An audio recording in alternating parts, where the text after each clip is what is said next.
Vamos lá. Okay. Você quer que eu coloque o Bom fone? Dia. Não. Desculpa. Bom dia, Bom companheiros dia. E companheiras, seguidores do canal Taba TV. Nosso canal tem programa, como vocês já sabem, conhecem, né? Mulheres de Luta e Resistência. E tenho o prazer e a honra de trazer hoje, para conversar conosco, uma professora, uma literata, uma escritora, uma mulher que muito nos orgulha e nos representa a nossa raça. Neste mês dedicado à mulher negra, latino-americana e caribenha, por uma série de fatores que levaram esse nome e que, pela presidenta Dilma, foi sancionada a lei que atribui esse dia em homenagem a Teresa de Benguela, que todos sabemos, né? Foi a companheira de Zumbi, e que, com a morte dele, ela assumiu toda a responsabilidade do Quilombo e cresceu muito, e o Quilombo cresceu pela resistência dela, pelas mãos dessa mulher, que sucumbiu pelas tropas portuguesas, porque aí não tinha como, né, resistir mais. Então, em homenagem a Teresa de Benguela e todas as mulheres preto, latino-americanas e caribenhas, que o canal da Taba TV, do YouTube, né, que é um canal do YouTube, traz no programa Mulheres de Luta e Resistência, essa roda de entrevistas com mulheres maravilhosas, nesse mês que homenageia o mês da mulher negra, latino-americana e caribenha. Nos visite no nosso canal, nos siga, dê um like, estamos juntas. Selma, seja bem-vinda ao nosso canal, um prazer imenso. Esse canal é seu, esse programa é seu. Fique à vontade. Olá, gente, bom dia. Hoje é dia 12 de julho. A gente está aqui para entrevistar Selma Maria da Silva. É uma grande amiga particular minha também. E eu vou falar um pouquinho dela para ela depois falar à vontade aqui, fazer uma pequena retrospectiva da sua vida. É mulher, cis, brasileira, ativista antirracista, feminista negra, professora de literatura, poetisa, escritora, leitora e estudiosa da literatura negra brasileira. Nossa, isso aí é muita representatividade em vários eixos. Eu sou a Cida, faço esse programa Mulheres de Luta e Resistência com a minha companheira Regina, e agora a gente vai passar para a nossa querida Selma, falar um pouco de si mesma, da sua luta, da sua trajetória, e aí a gente vai indo. Selma, está com você. Primeiro, eu quero agradecer muito, Cida, Regina, pela acolhida. Né? É sempre muito bom estar com mulheres, né? Mulheres de luta, mulheres de resistência, de resistência. E a minha trajetória de vida, eu sempre digo, né? Eu sou quem eu sou por muitas pessoas que me constituem. Essa semana, aliás, ontem, né? Alguém me disse que cada dia mais eu pareço com minha mãe. E aí eu digo, né? Toda vez que eu me olho no espelho, eu me vejo, né? Vejo várias pessoas em mim. Minha mãe, minha avó, minhas tias, né? As pessoas que me constituíram, me transformaram em ser quem eu sou. As companheiras de luta, né? E foi Regina trazer essa questão do dia 25 de julho, né? E o dia que a gente acaba sendo um dia nacional também nosso de luta, né? Que falar sobre esse nosso corpo preto feminino, né? Um corpo preto que diz muito da nossa história, né? Então, quando eu digo sempre, toda vez que eu estou em algum lugar, eu sou preta. Se eu sou professora, eu sou uma professora preta. Se eu sou mulher, eu sou uma mulher preta. Se eu sou escritora, eu sou uma escritora preta. Se eu sou mãe, eu sou uma mãe preta. E eu, em todos os lugares, eu sou preta. Preto, para mim, é o meu corpo, é a minha história, é a minha luta. Por isso que eu sou uma professora antirracista. Quem lê meu corpo, lê minha história. Lê minha história no seguinte sentido. Pensar que, para ser quem eu sou, né, muitas pessoas, algumas pereceram, né, nessa trajetória nossa, né, na diáspora africana, e algumas são a marca que me faz quem eu sou. Né, quando eu penso que eu dou aula no mesmo colégio, né, que Lélia Gonzalez foi professora, né, eu sou professora do Instituto Superior de Educação. Poucas pessoas dizem isso, mas como é importante ser professora numa instituição aonde Lélia Gonzalez foi professora, aonde Wanda Ferreira estudou, aonde Neusas das Dores estudou, sabe? Então, a minha história é uma história que se encontra com várias histórias de mulheres negras. Então, quando eu falo de um feminismo negro e de uma perspectiva antirracista, ela se faz a partir dessas mulheres maravilhosas, militantes, lutadoras, como Lélia Gonzalez, como Wanda Ferreira, como Neuza das Dores, que hoje está hospitalizada, né, que ela está adoentada. Wanda, que é uma militante fantástica. Né? Então, a minha história de vida como professora, como militante, como ativista, passa por esses caminhos. Sabe? Eu sempre lutei contra o racismo. Antes não usávamos essa perspectiva antirracista, hoje usamos. Mas eu percebo, né, se podemos falar de uma pedagogia antirracista, porque tem Lélia Gonzalez, Azulda Trindade, é tanta gente, mas são pessoas que são importantes, Janete Ribeiro, né? Marim, Luísa Marim. Luísa Maim, Beatriz Nascimento, né? Quem mais? Ai, que foi a nossa ministra que faleceu, fantástica. Luísa Barros. Luísa Bairros, fantástica, generosa, sabe? Generosa na sua perspectiva de conhecimento, na sua disposição de assumir cargos políticos, na sua disposição de estar na luta, né, cotidiana em defesa dos povos negros. Então, o dia 25 de julho, para nós, é um dia de luta. E, assim, é muito importante, eu quero agradecer muito esse convite. E hoje a gente fala de vários corpos, né? Lélia Gonzalez criou um conceito chamado americanidade, né? Que Lélia Gonzalez tinha uma mistura, né, de indígena com negro.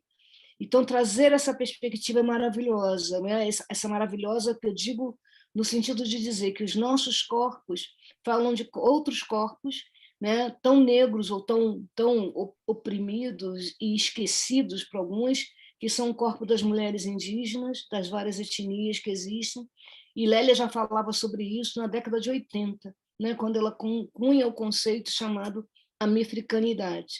Né? Então, acho que é importante falar sobre isso. Mas acho que eu falei muito, né? O que mais que vocês querem que eu fale? Eu não falo mais nada. Então, fala um pouquinho da sua carreira enquanto escritora, enquanto poetisa, como é que isso surgiu, por que você resolveu seguir por esse caminho? Bom, eu sou professora de literatura, né? Sou formada já há muitos anos, sempre brinco com os alunos dizendo que eu sou do outro século, né? Do século XX, e quando eu já faço literatura, eu já escrevia poesia, mas não tinha muitas questões em relação à poesia. O meu primeiro livro de poesia eu publiquei em 2019, que está aqui atrás, aqui, ó, esse aqui. Tem que colocar para frente, trazê-lo para nós. Peraí, vou trazê-lo para cá. Esse aqui, Eu, Mulher Negra, Escrevo. Esse é meu primeiro livro de poesia. Mas eu sou também leitora de arte, né? Fiz teatro há muito tempo atrás. Eu conheci Semog, L. Semog, que é um escritor também, ainda na década de 80, né? Nós éramos saindo da adolescência, entrando na vida adulta, e eu já escrevia poesia muito tempo. E aí depois, né, que eu me atrevi a fazer letras, né? Me apaixonei pela Faculdade de Letras, eu percebi dentro da faculdade uma produção literária que não falava de nós. E eu sempre insisti muito nisso. Estou falando isso na década de 80, né? Tem muito tempo. E aí uma insistência muito grande de não dizer, falar de uma literatura e falar dos nossos corpos só como corpos subalternizados. E aí eu começo a pesquisar, a estudar a literatura, né? Aí eu começo a encontrar o conceito que foi chamado de literatura negra, né? Literatura negra brasileira. Eu estou falando de 78, né? Com a Constituição do MNU. O MNU tem um papel importante nessa construção. O MNU é o Movimento Negro Unificado, que nasceu lá na escadaria do Teatro Municipal de São Paulo, e nasceu ali um grupo chamado Quilomboje, que existe até hoje. Né? Então, o meu primeiro trabalho acadêmico foi sobre cadernos negros. E isso tem muito tempo, né, que eu falo sobre a literatura, essa literatura, que foi como é que a gente chama hoje? que hoje o pessoal chama de trabalho de conclusão de curso, mas não, na época não tinha essa nomenclatura, não vou lembrar. Acho que era monografia? Monografia, exatamente. Então, a minha primeira monografia foi sobre cadernos negros. E isso foi em 80 e alguma coisa. Mas naquela época, eu ainda não me colocava como uma poetisa, como uma escritora, me colocava como, até hoje eu brinco dizendo que eu sou uma crítica literária preta, né? Então eu me colocava nesse lugar como crítica literária negra. Então, como crítica literária negra, que ninguém sabia que eu existia, mas eu sabia, isso que importava para mim, eu comecei a produzir. Então, eu produzi muita coisa, sabe? Eu tenho uma publicação que eu, infelizmente, perdi, que foi publicada num jornal, lá em Portugal, que é da Associação dos Escritores Angolanos, que é o Angolê, que eu conheci através do CEMOG, né, um escritor angolano, e ele me convidou para fazer um artigo. E aí eu publiquei esse artigo nessa revista, nesse jornal, em 85, né, tem muito tempo. E aí continuei, né, nessa perspectiva. Então, sempre dizia que eu só poderia publicar um texto literário meu quando eu tivesse terminado os meus estudos, né, porque a gente sabe que dentro de algumas questões as pessoas achavam que eu tinha uma leitura muito academicista da literatura negra brasileira. E eu insistia que não. Né? Eu insistia que eu lia como uma pessoa preta lendo um texto. Por que as pessoas diziam isso? Porque não adianta você colocar um preto lindo e duas pretas bonitas para dizer que é poesia, porque não é. Né? Então as pessoas ficavam chateadas comigo porque eu dizia que aquilo não era poesia.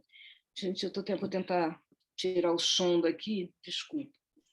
Fica à vontade. É o celular que está pitando aqui. E aí, assim, eu tentando trazer essa questão da literatura, e aí comecei a conhecer pessoas. Né? Aí conheci, acho que final de 80, não, antes disso, 85, 86, eu já conhecia a Conceição Evaristo, e a gente tinha alguns encontros no IPCN, né? Roda de poesia. Aí eu fui para São Paulo, aí conheci o grupo Quilombojo, conheci Miriam Alves, uma pessoa performática, maravilhosa, ao dizer poesia. Aí, participando desses eventos, estive no primeiro encontro de poetas e ficcionistas negros. Então, a minha formação, né, tanto como uma perspectiva de uma crítica literária, como uma leitora, eu sou até hoje leitora crítica de cadernos negros. Né? Então, eu participo da publicação, uma publicação que existe, vai fazer 43 ou 44 anos, eu sou péssima em conta, nasceu em 78, Quilombojo. Então, Cadernos Negros é uma publicação. E hoje eu até me propus a primeira vez a publicar em Cadernos Negros como uma contista. Eu vou publicar, pretendo publicar, espero ser selecionada, ter meu texto selecionado para a próxima antologia de Cadernos Negros. Então, a minha história como escritora, ela passa por uma academia que insistia em colocar e subalternizar os nossos corpos, a nossa maneira, a nossa fala.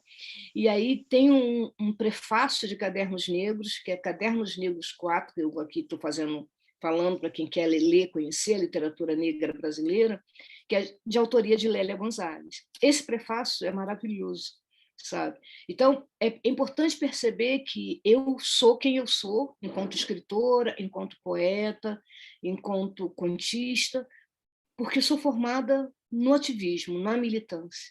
Quer dizer, ser quem eu sou só é possível por ter feito parte de todos esses movimentos. Eu já fui do PT há muitos anos atrás, né?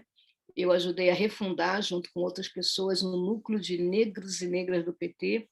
Fizemos um encontro estadual, depois um encontro nacional, onde eu pude conhecer em vários momentos, estar em vários momentos com Matilde Ribeiro.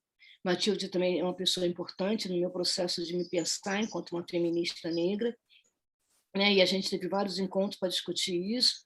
Depois eu me afastei do partido, já tenho muitos anos, e estou afastada de qualquer vinculação partidária hoje, né? Não tenho nenhuma vinculação partidária. Mas eu não posso deixar de dizer que essa minha ação dentro do partido, de ter sido uma dirigente, eu fui dirigente, né? Eu fui da Secretaria de Organização Política do PT Municipal do Rio de Janeiro, tem muitos anos isso, né? Mas eu tive essa função, fui da coordenação participei da coordenação de mulheres negras do PT durante alguns anos, e dizer que assim, a minha formação, a minha perspectiva de ser quem eu sou, passa por a minha atuação política, por a minha atuação enquanto uma mulher, pela minha atuação como professora. Então, em vários momentos, eu posso até ter, como qualquer pessoa, atitudes contraditórias, mas eu quero dizer que assim, esse meu letramento, essa minha formação, essa minha escrita, só é possível porque eu sou uma pessoa que sou formada pelos movimentos sociais, sabe? Os movimentos sociais que me qualificam e me qualificaram para eu estar aqui. Acho que eu respondi. Sim, perfeito. Eu observei que você fala muito de Lélia Gonzalez, né? Tem um trecho de um dos pensamentos dela, que é uma mulher que nos inspirou, né? Que diz que a gente não nasce negro, a gente se torna negro, né? É uma conquistadora cruel que se desenvolve pela vida, né? Pela vida afora, a gente afora, né? Então eu percebo que você traz essa marca, né? De se guiar por essas mulheres, né? Que desbravaram esses caminhos, né? Porque é muito duro a tentativa de apagamento, né, da nossa história. Hoje a gente tem muita literatura aí que a gente nem imagina, né? Se você conhece 10 livros, você não sabia que tinha 100 livros, né, que falam sobre literatura negra, né? Então é importante esse trabalho que você faz, a sua marca, né? Você coloca a sua marca de mulher negra dentro da sociedade. Você mostra que a mulher, pelo gênero e pela etnia, ela está perfeitamente capaz de ser o que ela quiser ser, né? É muito bom conhecer essa história e a gente vai continuar aí batendo papo. A Cida vai perguntar mais alguma coisa, porque está gostoso, né, Cida? É muito bom conversar com você. E eu acho que eu tive até um pensamento, Cida. Que tal a gente fazer uma roda literária? Eu acho até porque duas coisas. Uma das nossas convidadas agora em julho também tem essa experiência, também é formada em letras, é doutora, está fazendo doutorado em letras, que talvez você conheça, que é a Thaís Abel. Não sei. Thaís Abel, sim, foi a nossa convidada da semana passada, e que é muito dentro do contexto que você também está colocando, também de literatura negra brasileira, ela também é contista. Ela, como é que ela colocou? Ela é personal poetry. Personal poetry. Ela lê, né, as poesias negras com a interpretação que ela acha, né, perfeita, né? Uma mulher linda, nossa, você vai adorar conhecer. Eu achei excelente essa ideia da gente fazer essa roda literária, né? Porque nós já temos a nossa roda de mulheres ativistas, que será no próximo sábado. No sábado, exatamente. E aí, agora, trazer mais uma, e quiçá mais umas 3 ou 4 mulheres negras escritoras ligadas à literatura. Até para a gente aprofundar o conceito. E fechar o mês, né, com chave de ouro. Achei lindo. E até para a gente aprofundar esse conceito do americanidade, que eu particularmente não tinha ouvido falar. Olha como quanto que a gente aprende, né, com essas mulheres maravilhosas. E sobre o que você falou, a questão política, não é porque não estamos dentro de um partido que não somos seres políticos. Ao contrário, eu acho que hoje, de repente, você até faz até mais política. Somos seres políticos independentes de partido. E aí eu queria estar fazendo um contraponto sobre o contexto atual que a gente está vivendo, Rio de Janeiro, Brasil, mundo, em relação ao ativismo negro, em relação ao feminismo, e principalmente o feminismo negro. Como é que está isso hoje em comparação a uns 10, 15 anos atrás? O que você acha disso, Selma? Olha, eu vejo duas situações. Uma situação que eu vejo que hoje algumas pessoas estão percebendo que nós somos muitos. Ser negro não é uma perspectiva singular, não é o movimento negro, são movimentos negros. Então, nós nos movimentamos, e sempre nos movimentamos em várias direções, em várias perspectivas. Durante o processo que a gente pode colocar como marca, que foi a ditadura militar, ou até antes, que tínhamos só 2 partidos, o processo de movimentação ele nos obrigava a estar em uma visão meio binária, né, das relações. Mas a gente não pode esquecer que, na história da política, nós tínhamos uma frente negra, né, que foi massacrada por Getúlio Vargas, que a ideia de um partido negro ela é anterior a algumas questões, né, até na discussão do conceito de trabalhismo, né, porque as pessoas nunca entenderam o que raça, né, discriminação no espaço de trabalho e nas relações de classe, nas relações de gênero, elas precisam ser colocadas. Sabe? Não dá para discutir raça sem discutir a questão da nossa pretitude. Não dá para falar de gênero sem falar da nossa pretitude, porque a opressão em relação à classe, que se dá com alguns corpos brancos, se dá de outra forma, uma perspectiva diferente em relação aos corpos negros. Então, muitas pessoas fugiram e tentam fugir até hoje dessa discussão. Então, nesse sentido, a gente, na atualidade, eu percebo que algumas pessoas estão percebendo o erro que elas cometeram. Que quando a Regina trouxe a Luísa Barros é uma pessoa fantástica, em termos de uma visão política, em termos de uma perspectiva. Ela pode não ter usado o conceito de interseccionalidade, né, que é usado hoje, que faz o recorte de raça, classe e gênero. Mas o corpo da Luísa Barros traduzia essa perspectiva. Era uma mulher, uma militante negra, que assumiu um cargo político contra uma militante, uma ativista negra, e traduzia na sua prática, né, na sua existência, essa perspectiva. E que algumas pessoas não percebem. Né? Mas também temos pessoas, né, que aí seria a dicotomia que a gente está vivendo hoje, né? Dicotomia não, uma contradição, sei lá que nome que a gente vai dar para aquela criatura que está lá na Fundação Palmares. Nem fala isso, dá até arrepio, dá arrepio, dá arrepio. Dá arrepio de pensar, mas isso sempre existiu. Porque a cooptação, ela não se dá só ela se dá em vários níveis. Então, tem algumas pessoas que, dentro do movimento negro, durante muito tempo, dentro do movimento negro, acreditavam que a ascensão social resolveria a questão, né, da discriminação e tudo isso. Não resolve. Sabe? E aí a gente está falando, como a Regina trouxe um pouquinho antes, né, quando ela trouxe a questão do Silvio de Almeida, a gente fala do epistemicídio, que a Lélia já usava esse conceito, e aí ele vai falar sobre o racismo estrutural ou estruturante. Então, hoje nós temos um Silvio de Almeida que traz essa possibilidade de refletir sobre essas questões. Mas antes tínhamos Lélia Gonzalez, que falava do epistemicídio. Um texto que é maravilhoso, que eu acho que as pessoas deveriam conhecer, é o discurso de posse de Abdias Nascimento, quando ele assumiu a função de senador da República. As pessoas que falam de racismo, que querem uma prática antirracismo dentro do universo da perspectiva das estruturas, que aí eu sou meio radical, né? Por que eu estou fora de partido hoje?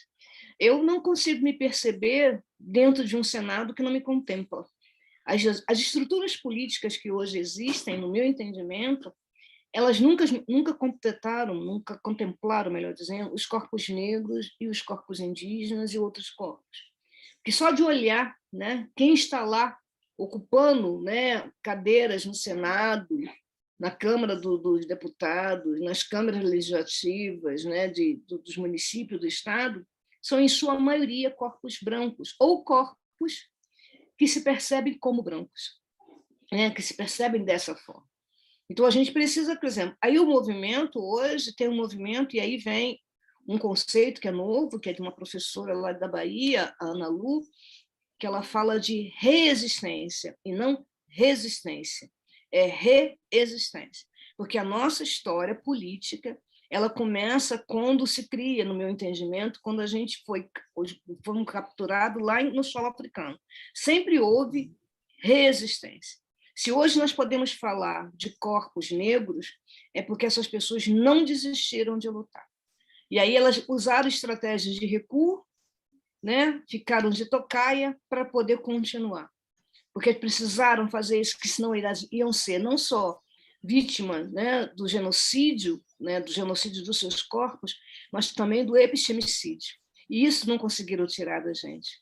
Nós temos uma cultura brasileira que ela é, né, e aí vamos falar, ela é muito preta, e ela acha que não, né? Aí ela vai dizer assim, quando a gente aparece, né, quando aparece, por exemplo, que nem eu escuto, né, quando eu falo que eu queria fazer um livro, que eu queria mostrar o corpo de uma mulher de 65 anos, né, com o corpo, com a sua beleza, quando eu trago essa foto, né, eu estou falando, e essa daqui também, as pessoas se chocam, né? Isso aqui é uma mulher de 65 anos, né, que a minha mãe não teve a possibilidade de existir dessa forma. Mas eu acredito, por isso que eu digo, assim, meu corpo é preto, minha poesia é preta e eu sou preta. Quando eu coloco uma perspectiva como essa, eu estou dizendo para minha tia Maria de Lourdes, que morreu, que foi empregada doméstica, né, com 10 anos de idade, foi colocada como empregada doméstica. Minha avó, que foi empregada doméstica a partir dos 6 anos de idade, 8 anos de idade. Eu estou dizendo que o meu corpo se traduz a minha experiência, a minha ancestralidade. Então, a beleza do meu corpo é a beleza da minha avó, das minhas tias, sabe? Então, hoje é possível falar sobre isso. E é possível incomodar, porque quando eu apresento uma foto como essa, eu incomodo, sabe? Que algumas pessoas né? assim, gente, essa Como pessoa é uma incomoda. velhinha idosa, sabe? Eu sou uma velhinha idosa sexy, sabe? E assim, a velhinha idosa sexy, e é um corpo que é meu. E eu apresento esse corpo com essa feminilidade, com essa energia que foi negada às minhas avós, às minhas tias, que tinham que, ou eram corpos que tinham que ser objetificados. Então, quando a gente fala sobre algumas questões, eu fico feliz de ver a MC Carol colocar algumas questões e falar assim, tem que ser colocado assim mesmo, sabe? É preciso trazer esse corpo com a sua potencialidade, porque são corpos que transmitem vida, transmitem potencialidade. Para algumas pessoas é contraditório, que a gente devia continuar usando bege, não botar turbante, né? Porque uma vez uma amiga foi numa loja comprar uma roupa e aí o vendedor falou para ela assim, tem uns tons que ficam melhor com a sua pele. E aí mostrou para ela um bege. E ela saiu de lá, sabe, humilhada, porque era uma festa de 15 anos que ela ia. E aí eu fico dizendo, eu uso a cor que eu quiser. E meu corpo, eu uso o batom que eu quiser. Mas isso foi dado para minha avó como possibilidade, para minha mãe, sabe? Então, hoje, quando eu escuto um jovem falar que ele é trans, que ele é cis, que ele é isso, e eu trago isso para a minha existência, eu estou dizendo o seguinte, esse corpo trans pode existir e deve existir em plenitude. Esse corpo que se identifica como uma mulher lésbica deve existir em plenitude, com vida, sabe? Então, os corpos, eles têm o direito de viver. Então, eu acho que hoje, dentro do movimento negro, a gente está falando dos movimentos negros, do feminismo negro, a gente está trazendo essas questões. Então, eu acho que é importante a gente estar trazendo isso para falar daquilo que foi negado antes. Imagina, sabe? Acho que tanto Cida quanto Regina devem saber se eu podia estar falando que eu era uma mulher sexy de 65 anos há 10 anos atrás. 10 anos. Não estou indo muito longe, não. 10 anos, sabe? E aí eu fiz um Tinder, mas desisti, porque descobri que só tem maluco, tarado, doidão, sabe? Então, assim, eu fiz e desisti, sabe? Fiz e desisti, falei assim, gente, não é para mim aquilo, sabe? Aí eu falei assim, sabe, eu quero namorar, quero beijar na boca, quero fazer tudo isso, sendo uma mulher consciente, sabe? Uma acadêmica, professora. Por isso que meu corpo é um corpo que fala muito de si e da sua existência.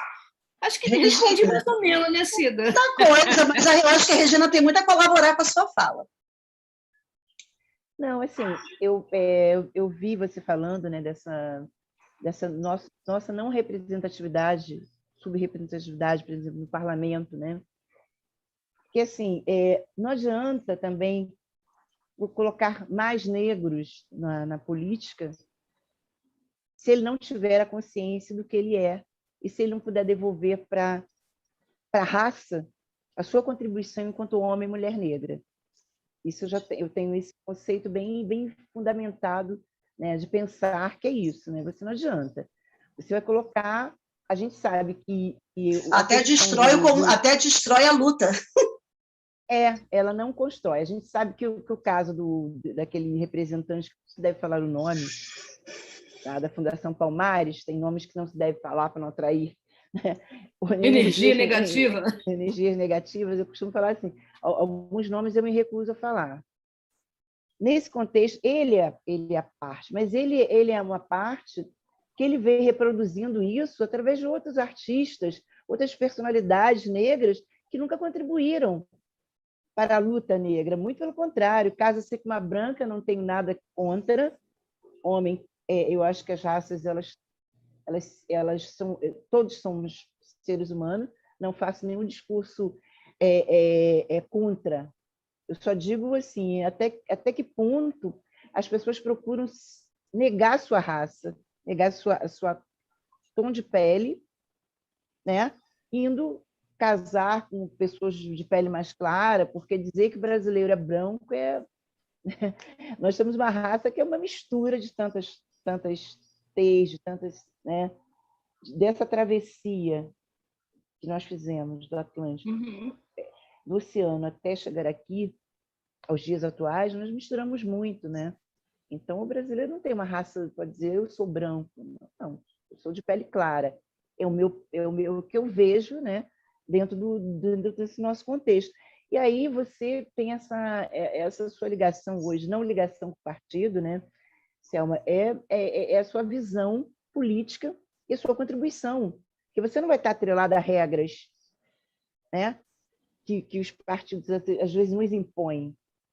Né? Você está fazendo o seu ativismo político, a sua luta racial, né, sua luta de empoderamento da raça, da sua forma, da sua contribuição literária, do seu saber, né, do que você pode devolver para a sociedade em relação a está acontecendo. Agora, essas pessoas que não se sentem, né, quando elas vão para o poder, elas se despem da pele preta, né?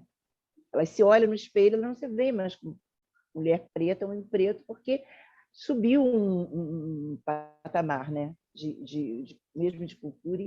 E é fazer o quê? É fazer como você faz, como outras pessoas fazem, né? Que estão aí contra a corrente, né? Contra a corrente, porque nós estamos contra a corrente, né?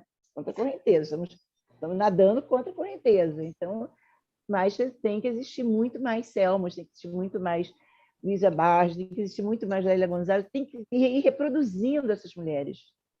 Né? E é por isso que a gente está aqui hoje, né? Nesse espaço, na Taba, colocando exatamente isso. E, Selma, a gente não acabou com você, não. Tem 2 tópicos aqui que eu queria estar falando com você. Primeiro, é para você já ir pensando, a gente está se encaminhando já para o final da nossa entrevista, mas você pensar num poema seu para ler aqui para a gente encerrar. Você está com o seu livro aí. A outra coisa, já pensa logo para a gente fazer um encerramento super, um fechamento, né, da nossa manhã tão gostosa, esse bate-papo muito gostoso. A outra coisa que a gente gostaria de saber de você, aqui na nossa Taba TV, aliás, curta o nosso canal, dê o seu like, contribua, participe, se inscreva no nosso canal. Selma, me fala, você já está com 65 ainda ou está com mais um pouquinho? Como é que você está? 65. 65. Gravado, né? Já tem a carteirinha, amiga. Já tenho carteirinha. Já tem carteirinha. Me fala um sonho. Você tem sonhos com 65? Fora a namorada, beijo da boca, isso é óbvio, né? Tá dentro do contexto. Aí, assim, outro dia uma aluna perguntou assim para mim, professora, quando você colocou o Tinder, você está procurando o quê? Meninos ou meninas? Eu falei assim, meninos. Eu gosto de meninos. Por isso que eu sou uma mulher cis. Né? Então, aí ela colocou assim, um sonho. Olha, um sonho, ele é, na verdade, assim... Eu sempre lembro de uma música, né? Sonho que se sonha só. Eu acho que é um sonho coletivo, que a Regina acabou de dizer, sabe? Então, por exemplo, quando eu olho para frente, eu quero olhar para minha filha, né, para as nossas filhas, para os nossos alunos, para que eles possam ter direito à dignidade nos espaços de trabalho, nas relações de afeto, na vida. Esse é um grande sonho. Um sonho que ele é coletivo e que não é fácil, né, de ser alcançado, mas não é impossível, eu acredito. Então, hoje, né, eu olho e vejo que essa pandemia nos trouxe, não para nós, né, mas para alguns, a percepção de que nós vivemos no mesmo planeta. e que todas as nossas ações impactam no outro. Então, a ideia da coletividade é não falar de uma universalidade que é única, que só tem uma única perspectiva, mas uma universalidade que ela é plural. Então, o meu sonho é perceber que a gente fale, como a Regina acabou de dizer, né? Não com essas palavras, mas ela disse o seguinte, de uma humanidade que fale de todos os corpos, sabe? Não é você ser humano, é ser múltiplo, não é ser único. Então, aqui nós temos 3 mulheres maravilhosas nessa tela. São maravilhosas porque nós somos 3 mulheres diversas, diferentes, com perspectivas diferentes, com corpos diferentes. Por isso que nós somos belas. Se nós fôssemos todas iguais, não teríamos a mesma perspectiva. Então, o meu sonho é que cada dia mais a gente possa ser quem nós somos, quem cada um de nós é, sabe? Então, para poder transbordar, sabe, os afetos que nós temos, desejamos, para poder desmontar os cuidados que nós queremos ter um com os outros. Então, esse convite me traz uma perspectiva que para mim é muito importante, né? Pensar em cuidar. E aí não é pensar em cuidar, né? Cuidar o outro nessa perspectiva, sabe? Eu vou levar um copinho d'água, não sei o quê. Não, é cuidar em todos os sentidos, do corpo físico, do corpo mental, sabe? Dos afetos. E aí, quando eu pensar em cuidar de alguém, pensar que essa pessoa é uma pessoa humana, né? Com todas as suas questões, com todas as suas particularidades. Então, esse é meu sonho, um sonho em que a nossa humanidade possa ser reconhecida na sua pluralidade, sabe? E aí, como a Regina colocou, algumas pessoas acham que, para ser humanas, elas precisam criar essa civilização, esse modelo que exclui todos os outros, né? Então, eu sou cristão, não posso perceber isso. Eu sou isso, não posso aquilo. Não, sabe? É uma questão que eu vivo hoje, né? Que eu vou falar sobre isso. Eu faço parte de uma pastoral, da pastoral afro.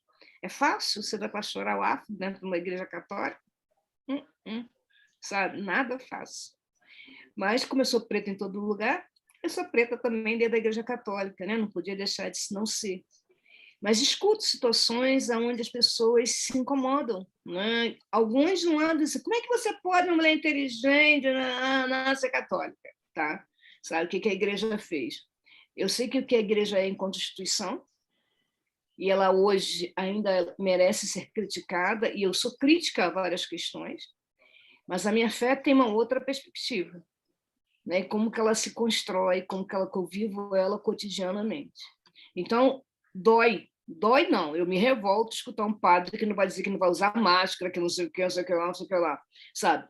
Tem gente que faz isso, né? E aí e prega isso num púlpito, num lugar de poder, né? Diz para os outros, sabe? Coloca a vida do outro em risco. Isso é muito sério, sabe? A gente pode ficar silenciado em função disso? Não. E aí o que a Regina colocou, tem gente que vai lá, assume o Senado e tal, e vira humano. Como ele é humano, ele não tem mais raça, ele não tem mais gênero, ele não tem mais isso, ele não tem mais...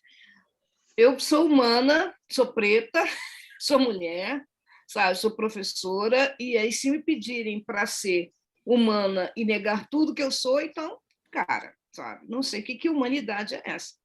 E aí, dentro do espaço político, né, acontece exatamente isso, né? Para você ser uma pessoa que quer destituir as classes, você não pode colocar a questão racial. Se eu não puder colocar a questão racial, eu não falo de classe, sabe? Se eu não puder falar de feminismo e não falar da questão da minha perspectiva de raça, então não existe feminismo para mim, sabe? Então tem algumas questões que eu acho que, não sei se foi isso que a Regina disse, eu entendi dessa forma, sabe? Sim, as questões raciais hoje, o que se faz? Nós hoje estamos acordando uma outra forma de enfrentamento, né? Porque a nossa origem, né? Veio de uma subalternidade total, né? Viemos para ser nossa nova escravidão, né? Nós continuamos na mesma escala de, né? Tendo os menores salários, tendo os empregos que não são não dito, né? De elite, mas aí quando a gente chega num patamar de querer discutir essas questões, Aí eles colocam a questão de não, mas somos todos brasileiros, somos todos, né? É uma tentativa de calar o discurso que tem que ser feito. Hoje não se discute raça, o que é a raça negra, a contribuição que a raça negra deu para esse país, para o mundo, o que é a contribuição que a mulher negra, inclusive a educação dada aos filhos dos donos das senzalas, era pelas mulheres pretas, que criavam, que amamentavam, que educavam realmente. Né? Então, tudo isso ficou atrás de uma porta, trancada ao longo desses tempos. E hoje, quando você começa a abrir a porta, aí, não, mas nós somos todos raça brasileira. E aí? Daí a raça brasileira? E onde fica o homem, a mulher negra, a criança negra dentro da raça brasileira? Em quais oportunidades e quais a igualdade de direitos, né? E é bom trazer isso como um dado, porque aí vem um conceito que é o chamado do epistemicídio, exatamente isso, né? A gente, durante muito tempo, quando vai falar, né, no universo acadêmico, né, como se vai falar das pessoas negras, sempre associada à fome, à miséria, sim, ela está colocada, mas a gente não pode esquecer de lembrar quem foi Abdias Nascimento, sabe? E aí, Abdias Nascimento, por isso que eu falo do discurso de posse de Abdias Nascimento, é um texto fantástico, né? Porque ele historiciza a questão, né? Aí a importância da história, né? A história ela é importante para ser trazida porque houve uma intenção acadêmica e ainda há uma intenção de entender o tempo todo que nós estamos num não lugar, sabe? Então, por exemplo, o tempo todo você precisa estar justificando todas as questões da tua existência, enquanto outras pessoas não precisam. Então, eu sempre digo, outro dia eu disse isso numa fala, né? É engraçado que tem pessoas que se orgulham, né, de terem sido escravocrata, né, porque serem grandes herdeiros de latifúndios, elas têm orgulho de falar dessa história, de pessoas que mataram, exterminaram, né, os povos africanos, maltrataram, faziam castigos públicos. Essas pessoas se orgulham disso. E essas pessoas se dizem humanas e civilizadas. Sabe? E essas pessoas têm praças, monumentos e ruas em seus nomes. Aí é preciso que essas pessoas percebam que história é essa que elas estão querendo contar para a gente. Que história é essa que eu tenho que insistir em contar para as crianças pequenas, que nós temos pessoas que foram pessoas que escravizaram, torturaram, mataram, mas são pessoas humanas. Essas pessoas são humanas. Agora, as outras não são. Então, até hoje, por que eu posso entrar numa favela com um caveirão e matar mais de 20 pessoas, né, dentro de uma comunidade e sair arrastando o corpo dessas pessoas, não ter o cuidado, né, mesmo depois de morto, sabe, mesmo depois de assassinados, esses corpos são tratados como lixo, sabe? Como é que essas pessoas têm coragem e essas pessoas se dizem humanas? Então, a gente está falando, parece que eu vou insistir, a gente está falando de uma perspectiva de humanidade. Por isso que o meu sonho é que a gente seja humanos. Humanos na nossa pluralidade. Corporal, física, existencial, étnica e racial. Porque se eu tiver que negar na minha humanidade, essa minha humanidade, eu não quero compactuar com essa humanidade que tem monumentos, que tem museus, que tem isso, que tem aquilo. Uma vez eu entrei no Museu Histórico Nacional, e isso foi interessante, né? Porque a gente pensa que é pequenininho, né? E eu falei assim, a história que está contada do povo preto lá no Museu Nacional não é a minha história. Por que não é a minha história? A minha história não está resumida à escravidão. Eu não sou descendente de escravos. Eu sou descendente de povos africanos que foram escravizados. Essa é a diferença. Sabe? O meu corpo, a história do meu povo não é sinônimo de escravidão e de subalternidade. Porque se nós fôssemos submissos, se os nossos antepassados tivessem sido exatamente submissos, nós não teríamos sofrido o que nós sofremos de castigo. Porque por isso que tinha que docilizar. Houve resistência o tempo todo. Por isso que tinha que docilizar alguns corpos. Aí dizia assim, esse é dócil. Depois de ter sido chicoteado 500 vezes, depois de ter sido massacrado não sei quantas vezes, aí ele agora se torna dócil. É a mesma coisa que faz quando uma polícia entra, uma polícia desqualificada, ou melhor, qualificada para matar corpos pretos e pobres, sabe? Porque ela foi qualificada para isso. Ela não é desqualificada, ela foi qualificada. E aí vai ver a história da polícia, da mãe da Polícia Militar do Rio de Janeiro. Então, quando é preciso que essa discussão se dê dentro dos espaços, sabe? A gente não pode continuar tendo uma polícia ou uma política de segurança que é patrimonial, que não pensa nas pessoas, só cuida de patrimônio, sabe? Quando o patrimônio é depredado, mata todo mundo, sabe? Sai chicoteando todo mundo. Então, é preciso trazer essas questões. Dentro da educação, a mesma coisa. Por exemplo, dentro da educação, a gente tem um professor que ele é do final do século XIX. A primeira gramática foi escrita por um homem preto. Sabe quem sabe isso? Uma professora preta de literatura que estuda. Mas ela diz em todo lugar que ela vai, sabe? Todo lugar que ela vai, que a minha história é uma história que ela vem de um passado. Se hoje eu posso falar de uma gramática, de uma língua portuguesa falada no Brasil, é porque teve um professor, o nome dele eu não consigo falar porque tem R demais, é Pretesh, esqueci, não consigo, o nome dele é muito difícil para pronunciar. Então, essa história foi um professor do Pedro II, que foi professor do ISERJ, do Instituto Superior de Educação, onde Lélia Gonzalez foi professora.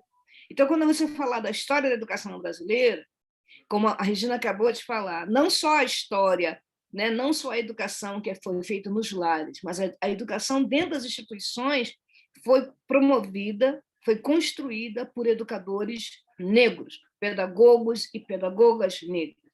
Então, a gente não tem só Antonieta de Barros, a gente tem aqui no Rio de Janeiro a importância das escolas, porque como aos negros e aos africanos e seus descendentes era proibido por lei ingressar em escolas, foram criadas as escolas nas comunidades de terreiro, nas comunidades das igrejas, em várias comunidades. Então, você, por exemplo, quando você escuta a história de Mãe Beata, de Iemanjá, você não sabe a importância de Mãe Beata para a formação de várias pessoas, sabe? Como que Mãe Beata contribuiu, porque ela promovia dentro do terreiro dela, dentro do espaço dela, para vestibular. Ela fazia discussão, ela promovia leitura, ela promovia roda, sabe? Então, o Caroço de Dendê, de Mãe Beata, é um livro que eu já trabalhei com meus alunos e insisto, tragam esse livro para a sua prática pedagógica, para que uma criança do candomblé possa ir para a escola com as suas guias sem nenhum problema. Sem ser hostilizado, né? Demonizado, hostilizado, demonizado. Sabe? Agora, eu posso colocar um crucifixo na minha sala de aula, pendurado, mas eu não posso ter uma guia. Eu não posso. Eu posso abrir a Bíblia, fazer todo um texto, rezar o Pai Nosso, que eu não tenho o menor problema. Mas eu não posso, sabe, cantar um ponto de Exu para abrir um trabalho, porque, não, aquilo ali, não. Se pode rezar o Pai Nosso, vai poder também, sabe, abrir os trabalhos saudando Exu. Não vejo nenhum problema. Porque essas questões que eu acho que a gente precisa estar trazendo. Sabe? Esse é o sonho. Ser humano. Em todos os espaços sociais. Então... Essa questão de religião, né? Também o racismo está presente dentro dela, porque a Igreja Católica foi racista, né? A Igreja foi Católica, não, né? Não, eu digo assim, de um passado, a história da Igreja Católica, né? Essa subalternização da mulher negra, que acompanhava as sinhazinhas, né? Até a igreja, às vezes não tinha igreja que elas não podiam entrar, né? Tinham que ficar do lado de fora enquanto né? Mas em contrapartida, não teve quando você quer expressar a sua liberdade religiosa, quanto seu credo, quanto o seu guia, né? Sua orientação espiritual, você esbarra com esse preconceito que está aí. Porque, se por um lado a Igreja Católica discriminou, né, fez a separação, né, demarcou ali, foi catequizar quem ela pôde e quem não, esse aqui não, porque é preto, esse aqui fica aí do lado de fora. Mas na hora que essas pessoas queriam, né, usar o seu livre-arbítrio religioso, eram perseguidas, como são até hoje, né? Voltou a perseguição. Por isso que eu digo que hoje estamos vivendo outro tipo de escravidão. A escravidão que está trazendo as pessoas. Gente, só esse tema dá outro programa. Não, sério, mas se a gente analisar, Cida, nós estamos vivendo uma outra escravidão, uma escravidão que está trazendo a falta, e a pandemia também, né? A gente fala um pouquinho da pandemia. A pandemia também contribuiu demais para aprofundar essa desigualdade social. Sim. Para o abismo ficar ainda maior. Ficou maior. Você vê, hoje eu vejo... Desculpe, prosseguir. Não, eu acho que, por exemplo, é como se eu hoje, né, quando eu escuto de um aluno, né, que ele só tem um celular para assistir aula, e, aliás, na casa só tem esse celular para toda a família. Esse celular também é usado para a sobrevivência daquelas pessoas, porque elas precisam trabalhar, precisam de tudo isso. E aí eu digo para ele em sala de aula, sabe, que como que eu respeito a tua história, como que é importante você estar aqui, e como que eu reconheço, mas, ao mesmo tempo, eu não quero que você transforme essa sua história em algo que você só leve o sofrimento. Leve a alegria, sabe? A alegria que conseguiu garantir isso, e essa solidariedade que é construída dentro dessa história familiar, sabe? Porque é um celular só para a família toda, a família que trabalha com entrega, trabalha com isso, e consegue gerenciar essas questões.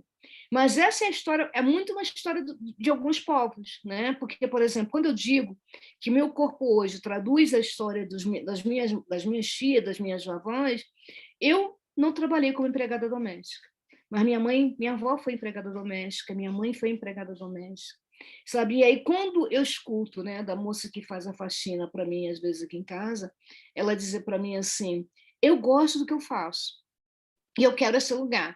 Aí, a primeira vez que eu ouvi, eu fiquei assim: quero entender melhor, vamos ouvir mais, vamos escutar mais. E aí, o que ela diz? Ela gerencia o tempo dela, sabe? Então, ela trabalha com faxina, ela não quer, e ela tem a educação básica completa, só que ela disse, semana passada, ela disse que ela quer voltar a estudar e ela quer fazer administração. E eu tenho certeza que ela vai ser uma excelente administradora. Por que ela vai ser uma excelente administradora? Porque há esses 6 anos ou 8 anos, sei lá, ela que sabe, eu já nem sei quanto tempo, que a gente está junta, né, nessa relação de trabalho, a gente passou por várias coisas. E exatamente isso que foi dito. Pela perspectiva, por exemplo, o marido dela era, o ex-marido, eu não sei, uma relação complicada, evangélico, né? Aí ela diz assim, Selma, uma palhaçada, sabe? Ele cria 1000... Aí a dona Selma, até que ela me chama. Ela cria 1000 problemas. Ela tem a perspectiva dela. Ela fala assim, mas eu não quero ir para a igreja nenhuma. Ela não quer ir para a igreja evangélica, ela não quer ir para a igreja católica. Ela gosta, ela diz assim, eu me sinto bem até um centro espírita que tem aqui perto de casa, é de Umbanda, que é uma casa, acho que chamada São Benedito, né? Eu acho que é isso, e que ela frequenta, mas ela se sente acolhida ali. Mas para ela conquistar isso, esse acolhimento, agora tu vê que loucura, né? Ela teve que brigar muito com ele, que se achava no direito. Isso que eu acho que a Regina acabou de dizer. Então, a Igreja Católica, nas 3 Américas, ela só existe em função da resistência e do desejo dos povos ameríndios e dos povos africanos, que ela não existiria, sabe? Porque se você for, por exemplo, por que os nossos santos, que são os santos que são cultuados, né? Aí ia falar da questão da morte lá, esse aprendizado foi feito para os povos ameríndios, que a Igreja Católica acabou tendo que ter uma releitura dela a partir desses corpos aqui.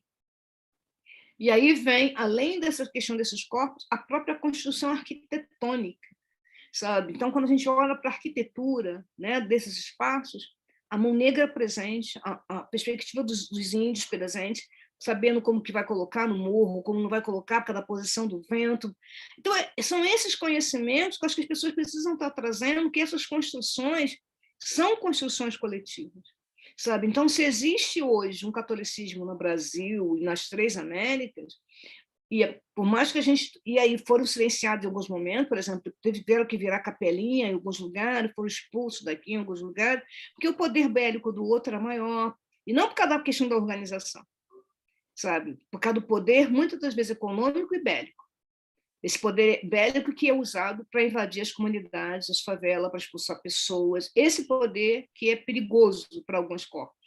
Então, ele precisa recuar para garantir a sua sobrevivência. Então, a gente tem muita coisa para a gente aprender junto em relação aos movimentos políticos, sociais, econômicos, e a presença dos povos, dos diferentes grupos negros que lutaram, que construíram estratégias, dos grupos indígenas também, que alguns também, infelizmente, foram cooptados, a gente sabe disso também, que o processo de cooptação aconteceu também entre os povos indígenas, e a gente precisa estar trazendo isso. Mas é bom lembrar do Juruna, né, com todas as questões que foi vivida lá quando ele trouxe, quem lembra de Juruna lá gravando, né, trazendo esses dados, a gente perceber o quanto que a gente precisa entender esse tempo histórico, né, que ele se transforma, que ele muda. E aí, como curiosa, como professora, eu quero pensar essas questões todas, né? Hoje eu sou coordenadora de um grupo de pesquisa certificado pelo CNPq, como a academia gosta, o Laboratório de Memória e Educação das Relações Étnico-Raciais na formação de professores. Por quê? Eu estou agora com uma aluna, me convidou para ser orientadora dela, e ela quer trabalhar com as comunidades indígenas. Aí eu estou achando ótimo que eu vou ter a oportunidade de aprender, né, de falar um pouco mais.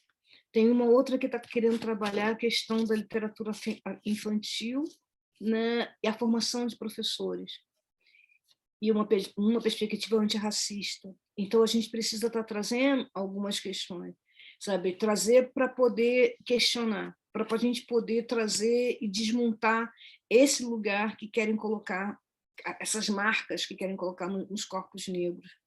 E aí a gente precisa cada vez mais de jovens, né? Tanto mulheres quanto homens vivos, pretos vivos, corpos pretos vivos que possam sobreviver e viver, sabe, plenamente. Acho que respondi ou não. Completamente. Então, a gente está chegando aqui no ponto final da nossa entrevista, do nosso bate-papo com a Selma, escritora, poetisa, feminista, antirracista, e eu quero te convidar para você ler, para a gente encerrar, né, aqui o nosso bate-papo. Regina quer falar alguma coisa? Quer complementar? Pode falar. Agradecer, né? Nossa. Agradecer por ter disponibilizado esse tempo para o nosso canal, para o nosso programa Mulheres de Luta e Resistência. Dizer para você que foi um deleite essa manhã estar conversando com você. E dizer também que você já é sócia do nosso canal. Aqui, desse bate-papo, saíram várias ideias de outros programas, exatamente, com certeza. A roda de literatura é muito importante. Se nós pudermos fazer ainda esse mês, porque pela significância do mês, né? Porque eu costumo dizer assim, o mês da mulher... Não existe o mês da mulher preta. Existe a mulher preta na sua plenitude todos os dias, todos os momentos da vida, do ano. Mas, se nós temos um dia para chamar de nosso, vamos explorá-lo, né? E é isso que o canal, o programa de Mulheres de Luta e Resistência, do canal da Taba TV, está fazendo esse mês, homenageando mulheres em todas as suas áreas, né? E a literatura, né, explode, né, para a gente, no momento em que você vê livrarias fechando, no momento que você não encontra, né, só tem aquela forma, né, de fechar setor, né? A livraria da rua era uma livraria que você tinha gosto de entrar, assim como os sebos, né? Nós tínhamos muito gosto de entrar. Hoje você não encontra livrarias. Aí você só compra online, determinados, né, grupos que se apropriaram dessa modalidade de venda, que nem todos têm acesso, né? Então, também temos que trabalhar essa perspectiva desse enfrentamento. Como é que a gente traz a literatura negra para ficar acessível as mulheres, homens negros, as crianças? Como é que a gente faz se você não tem essa mobilidade, esse acesso, né? Ficou muito restrito às compras e vendas online. Então, assim, você, mais que bem-vinda, parabéns. Você vai ler o seu poema. Gostaria que você colocasse novamente seu livro para que nós pudéssemos referenciar em outros espaços, né? Porque eu acho que é importante demais.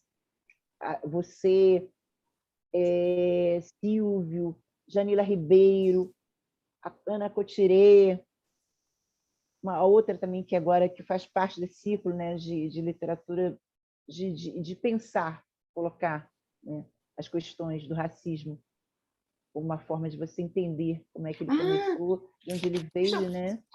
Deixa eu falar para E vocês. vocês são muito importantes para nós. Fala, Da Selma. literatura Eu estou negra. participando dessa antologia da FLUP. Eu sou uma das 180 autoras que está aqui. Carolinas. Carolinas, que esse livro foi feito em homenagem a Carolina de Jesus. O processo de escolha, né, de seleção, foi escrever uma carta para Carolina, né? E a minha carta foi selecionada. Foram 300 autoras selecionadas e ficaram 180 para essa antologia. Então, eu estou participando dessa antologia, né?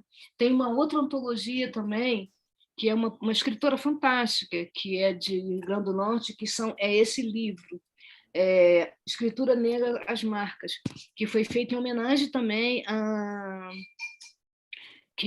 Gente, para não confundir o nome. Que sabe como é que é, né? Ficar velho, confunde os nomes. Agora eu não vou lembrar o nome da autora que foi homenageada aqui. Mas que eu acho que é importante lembrar... que aí mostra o livro para a gente. Esse aqui. É que está brilhando, dá para ler? Não, Escrituras Negras... Escrituras Negras... E as suas marcas. Sim. Aí eu fui convidada pela uma das organizadoras a escrever um poema, quer dizer, escrever um texto, e aí eu escrevi um texto em homenagem a Maria Firmina dos Reis. E aí eu fui pesquisar, e aí vai dar uma outra história, né? Nesse momento, não vou ficar aí, já dá uma outra Maria coisa. Firmina foi a primeira advogada negra. Não, ela é a Antonieta de Barros, que é a primeira advogada. Primeira advogada negra. A Maria Firmina é professora. Ela cria a primeira escola para meninos e meninas, mista, sabe? Lá no interior. E aí tem umas questões que eu acho que é importante, toda vez que alguém diz isso, fala de Carolina, fala de outra, aí fala assim, morreu pobre. Aí eu fico pensando, né? Alguém que no final do século XIX morreu com 87 anos, as pessoas não sabem o que é riqueza. Isso é uma grande riqueza. Mulher preta chegar aos 87 anos. A mesma coisa a Carolina de Jesus. Carolina, ela não morreu pobre. Ela, para esses padrões de riqueza, ter 500 casas, 5 mansões, 10 carros, Carolina de Jesus não tinha, mas Carolina de Jesus morreu na casa dela, sabe? A casa que ela comprou. As pessoas têm uma noção, sabe? Carolina foi traduzida para vários idiomas, né? Várias línguas. A Carolina não morreu pobre, miserável. Muito pelo contrário. Ela voltou para a cidade onde ela nasceu, ela comprou uma casa, ela viveu até quase que 80 e poucos anos, e as pessoas não entendem o que é uma pessoa preta viver até os 80 e poucos anos na sua casa que você comprou. Naquela época, né?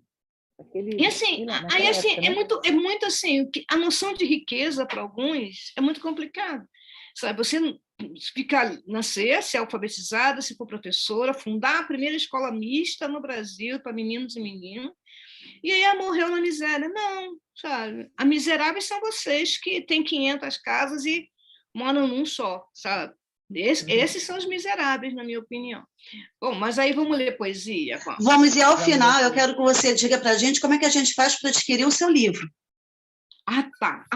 Eu tenho agora um site, que eu sou chique, fiz junto com meu sobrinho.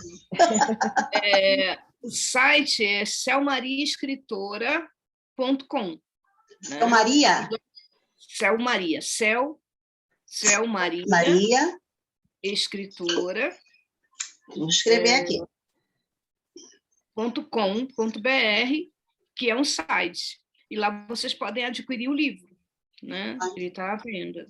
Então, Qual o poema que você escolheu para ler para a gente? Olha, eu, propositalmente, eu queria ler... Posso ler 2? Aí vocês decidem. Aqui você é dona do canal hoje. À vontade. Tá? Um poema, ele fala muito de uma questão que é muito importante. Aí dizer o seguinte, esse poema, como eu disse, reúne poesias, né, da minha adolescência até a minha vida adulta. Eu não digo, meus poemas não têm título, eu não digo em que momento foi escrito, não coloco isso, mas aí seria, se alguém quiser curiosidade para ver. Então, esse poema, ele diz o seguinte: cansei de ser passado, hoje sou futuro. Cansei de ser presente, hoje sou futuro. Tempo, desconhecida palavra, tempo, prisão de tolas certezas. Finjo ser outra sendo eu. Sou outra fingindo ser eu. Negra a pele, Zulia, Zulu presença. Orgulho de ser preta, negra, filha, neta, mãe de preta. Esse é um poema. Aí o outro, já que eu fico brincando muito com algumas questões, eu queria ler esse poema para vocês. Desejo-te inteiro em mim, noite calma, vinho, saudades. O sol, o passo, a dança. Não tem luz. Sinto teu corpo, teu cabelo. Preta, sim preta, neguinha, bem neguinha. Bunda, peito, boca e cabelos grandes. Sou nega, neguinha, preta, sim preta. Vem, eu deixo. Vem, eu quero. Vem, eu finjo. Vem, eu minto. Vai, eu vou. Viver, ser feliz só. Parabéns. Enriquecendo nosso final. Coloca de novo aí, por favor. Muito bem, eu, mulher negra, escrevo. Complemente, Regina. Não, enriquecendo, né, o final da nossa entrevista de hoje, né, o programa Mulheres de Luta e Resistência, com a presença de Selma Maria, que nos brindou com essa maravilhosa manhã, com esse bate-papo, com essa falação nossa, né, do que a gente pensa, do que a gente entende como mulher, ser mulher negra, né, não só no nosso Rio, no nosso estado, no nosso país, no mundo, nosso lugar no mundo. Ser mulher preta e se reconhecer como mulher preta, sentir orgulho de ser mulher preta, ter força e coragem de assumir e lutar. Porque a gente está aqui para isso, né? E por isso que o programa de luta e resistência trouxe hoje você e trará outras mulheres fortes de luta e resistência também para dialogar com a gente no nosso canal. Não esqueçam, Taba TV, programas de Mulheres de Luta e Resistência, dê um like no nosso canal, nos siga nas redes. Bom dia, já é boa tarde. Né? Já é boa tarde. Selma, obrigada. Um beijo para você, Selma. Muito obrigada. Eu espero que eu tenha contribuído e vou lá curtir o Taba TV. Pode deixar. Boa tarde, gente. Gravando, né?